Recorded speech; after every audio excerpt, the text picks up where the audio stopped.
உஸ்மான் ஹாடிக்கு நீதி கிடைக்கவில்லை என்றால் நீங்களும் ஒரு நாள் வங்கதேசத்திலிருந்து ஓட வேண்டியிருக்கும் என்று মোহাম্মদ ইউনূসকে এச்சரிக்கை விடுத்தார்।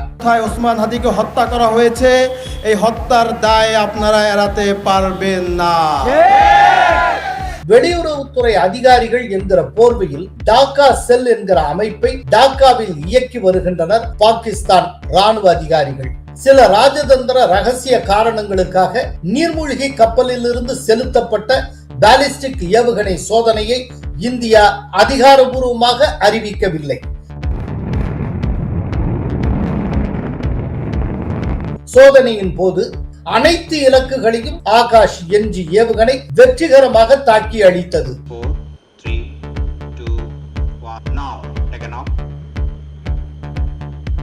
இந்தியா ஒவ்வொரு நாளும் அடுத்த கட்டத்துக்கு நகர்ந்து கொண்டிருக்கிறது। மோடியின் பாரதம் முன்னேறும் பாரதம்। கோலஹலாஸ் டிவி யூடியூப் சேனல், இது வாய்மையின் எக்காலம்। வணக்கம் நண்பர்களே। வினை விதைத்தவன் வினை அறுப்பான் என்கிற பழமொழி வங்கதேசத்தில் நிஜமாகி இருக்கிறது।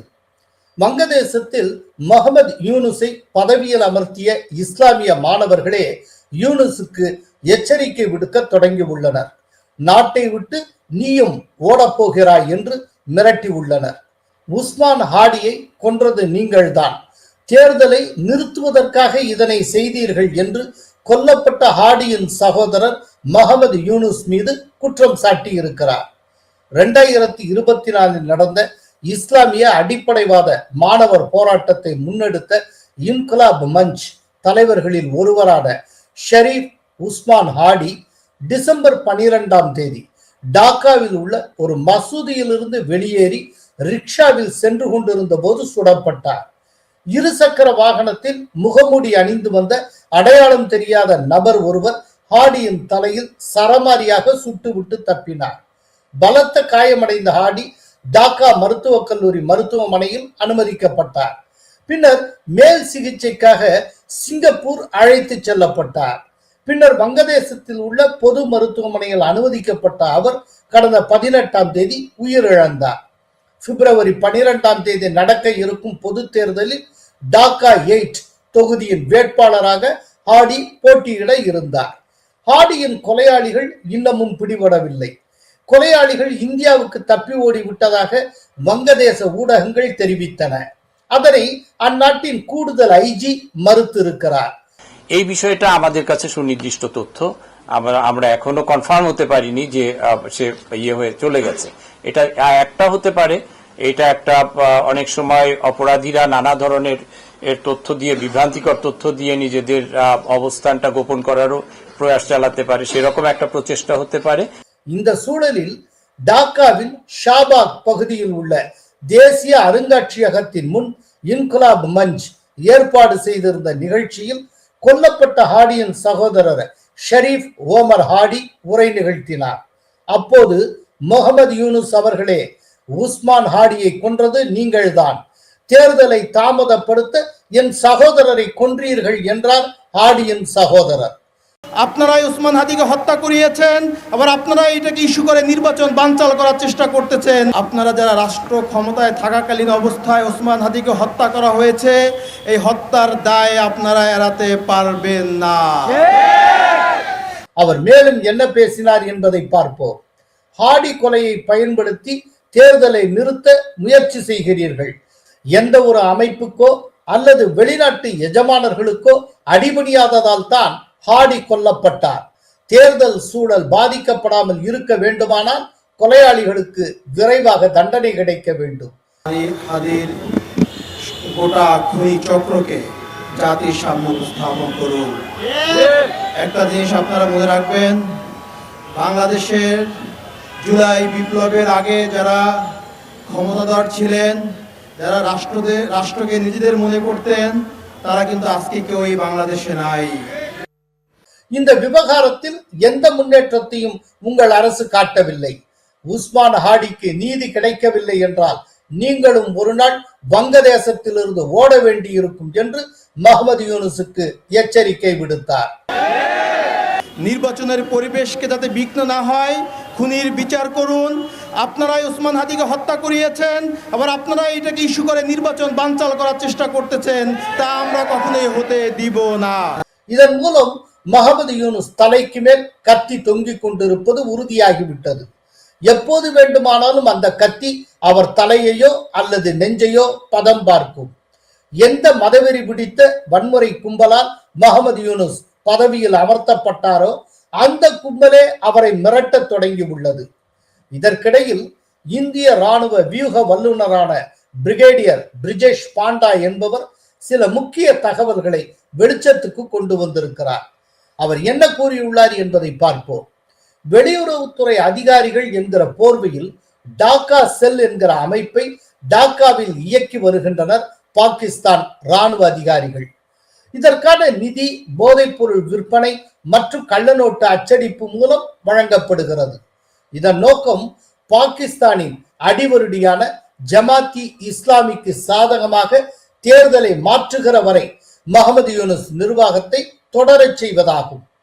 வங்கதேச நாளேடுகளான புரோத்தம் ஆலு மற்றும் த டெய்லி ஸ்டார் அலுவலகங்கள் மீது நடத்தப்பட்ட தாக்குதல்கள் தற்செயலானவை அல்ல.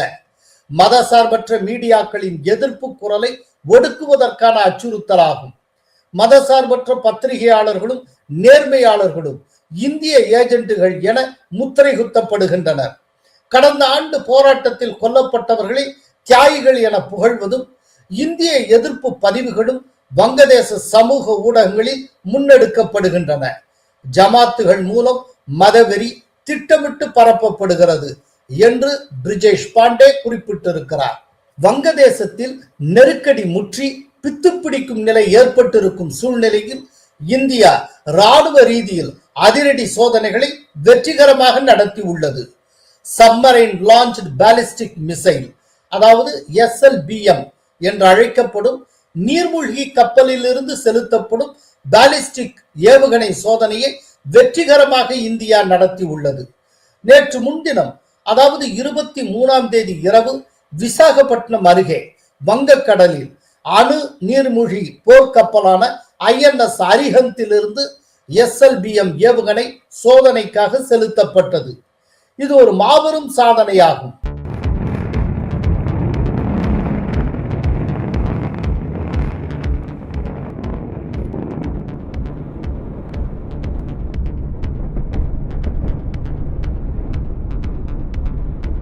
SLBM ஏவுகணைகளை வைத்திருக்கும் அமெரிக்கா, ரஷ்யா, பிரிட்டன், பிரான்ஸ், சீனா ஆகிய நாடுகள் வரிசையில் தற்போது இந்தியாவும் இணைந்துள்ளது. சில ராஜதந்திர ரகசிய காரணங்களுக்காக நீர்மூழ்கி கப்பலில் இருந்து செலுத்தப்பட்ட பாலிஸ்டிக் ஏவுகணை சோதனையை இந்தியா அதிகாரபூர்வமாக அறிவிக்கவில்லை. அதே நேரம் அடுத்த தலைமுறை ஆகாஷ் NG ஏவுகணை சோதனை வெற்றிகரமாக நடத்தப்பட்டதை இந்தியா அறிவித்தது. அதோடு மட்டுமின்றி அந்த சோதனை குறித்த வீடியோவை பாதுகாப்பு அமைச்சகம் தனது எக்ஸ் தளத்தில் வெளிப்படையாக பகிர்ந்தது. 4, 3, 2, 1. Now, taken off.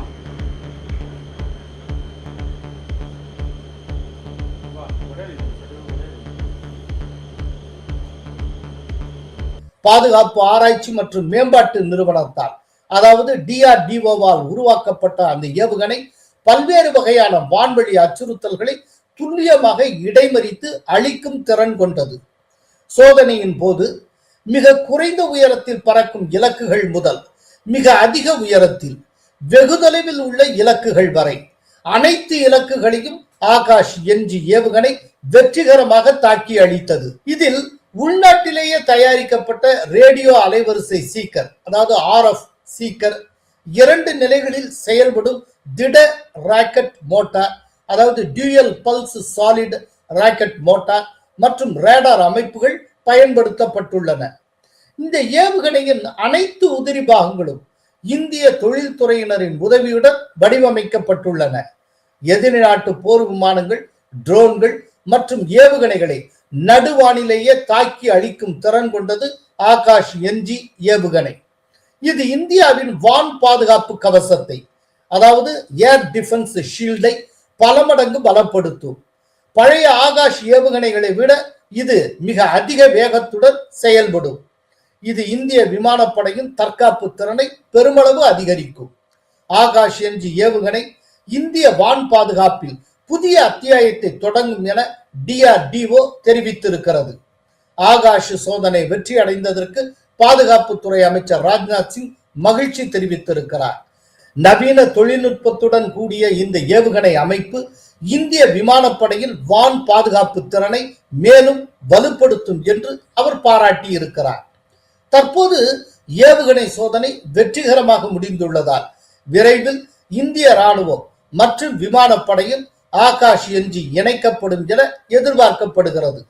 பக்கத்து நாடுகள் பலவீனமடைந்து அரசியல் நிலைத்தன்மையை இழந்து குழம்பி போயிருக்கும் நிலையில் இந்தியா ஒவ்வொரு நாளும் அடுத்த கட்டத்துக்கு நகர்ந்து கொண்டிருக்கிறது, வளர்ந்து கொண்டிருக்கிறது. மோடியின் பாரதம் முன்னேறும் பாரதம். நன்றி, வணக்கம். கோலஹலாஸ் டிவி யூடியூப் சேனல் இது வாய்மையின் எக்காலம்.